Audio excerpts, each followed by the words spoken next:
अरे कटोरिया सारे यहाँ क्या करते रे?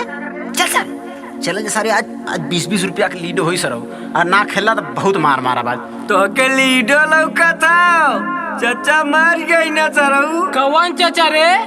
अरे वह जो पादत रहना मरते सच्चो बड़ा अरे वो मर गया बड़ा नगद आदमी रहना रे होता है। चल चल चल टाइम से मगर हाँ चल चल चल हे लेकिन वो पादन है तो भगवान का सब एकदम करेजा हरियर हो जाए। चल अच्छा उनकर तनी दर्शन कर चल चल चला चला चला।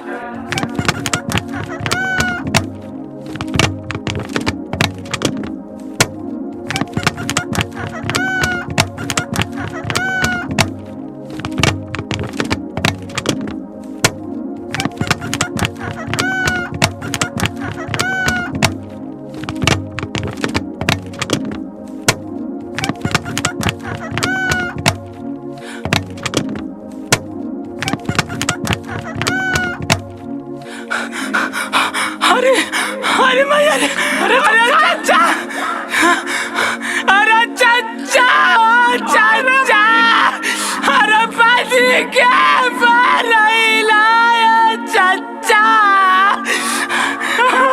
अरे पानी पानी लौटा जीती लैला चाचा चाचा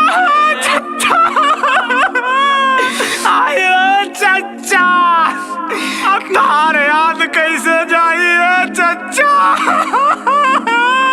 पलाना बाजारिया से लेतराला चड्डी आयो चाचा चटिया कर कैसे बिछाई।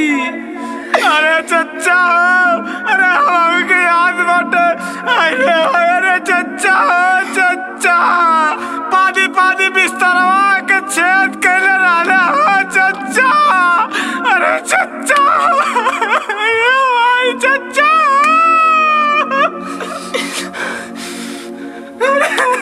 अरे चाचा अब कटोरिया के देखी हो चाचा लहरिया के देखी।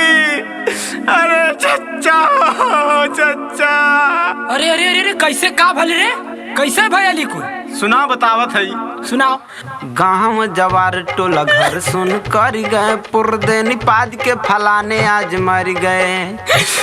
जो बीरा वाला गाए आज कोरोना वही में फर गए पुरदे निपाद के फलाने आज मर गए। जिंदा रहे ठीक ठाक मरी के अकड़ गए पुरदे निपाद के फलाने आज मर गए।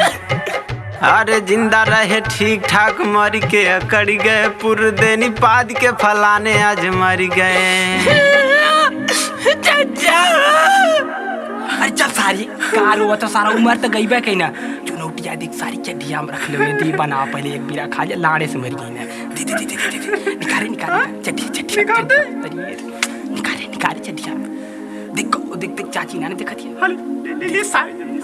काल शाम के हाथ में धाई के दुई रोटी खैले रहे नोखावा के घर से मांग के हमहू सालन इनका लाइल रहे।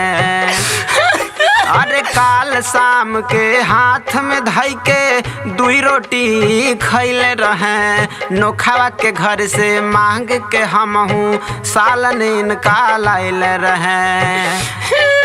अरे चूना तमाकू बीड़ी काका अरे चूना तमाकू बीड़ी सिरा के सब धर गए पुरदे निपाद के फलाने आज मर गए। अरे जिंदा रहे ठीक ठाक मरी के अकड़ गए पुरदे निपाद के फलाने आज मर गए। हे कटोरिया क्या सारे चल चल अब इनके तो नहावा हुआ दे चल चल। अच्छा सुनते थे बात आखिर महाराज में मरते पदता का महाराज में चढ़िया खोलते इनकर दिखा जाता हगत का नाना मरल हमा हो सकाला उनकर ससिया ना निकर पौले हो गड़िया पड़ी देख देख नहावत के देखो चढ़िया खोल खोल खोल खोल चढ़िया इनकर। मुर्गा घड़ी अलार्म का पहिले नहीं केहू देखत इतना कबाड़ा निक रहे टाइम टाइम से पादत। मुर्गा घड़ी अलार्म का पहिले नहीं केहू देखत, इतने कबाड़ा नीक रहे टाइम टाइम से पादत। अरे काख के पादत बुझा की 12 बज गए, काख के पादत बुझा की 12 बज गए, पुरदेनी पाद के फलाने आज मर गए। जिंदा रहे ठीक ठाक मरी के अकड़ गए, पुरदेनी पाद के फलाने आज मर गए। अरे कटोरिया रे, पता है चच्चा का ने बदले का टाइम इतनी परफेक्ट रहे, 3 बजे 6 बजे 9 बजे 12 बजे इतना क्लिक पाद है ना कि पता चल जाए कि यही टाइम के ये पदा देन कर चलत है। तो तोके कैसे पता कि उ पादत? अरे सारी तुके नाम मालूम? उनके मेहररुआ के पटौले आइला तो बतौले काहे नाम के? तुमके बताई सो हम कहाँ जा। चल चल चल। अरे चच्चा एक बार चोर डाका डालेन आके हमारो घर में, बहिनी अनकर पाद सुन है चोर रुकल ना घर में। एक बार चोर डाका डालेन आके हमारो घर में, बहिनी अनकर पाद सुन है चोर रुकल ना घर में। सब कहे भाग भाग, सब कहे भाग भाग लागे घर गिर गए, सब कहे भाग भाग लागे घर गिर गए, पुरदेनी पाद के फलाने आज मर गए। अरे पुरदेनी पाद के फलाने आज मर गए। गाँव जवार टोला घर सुन कर गए, पुरदेनी पाद के फलाने आज मर गए। जो बीरावा लगाए हैं कोरोना वही में फर गए, पुरदेनी पाद के फलाने आज मर गए। जियला पे कुछ ना मारा पे नाम कर गए, पुरदेनी पाद के फलाने आज मर गए।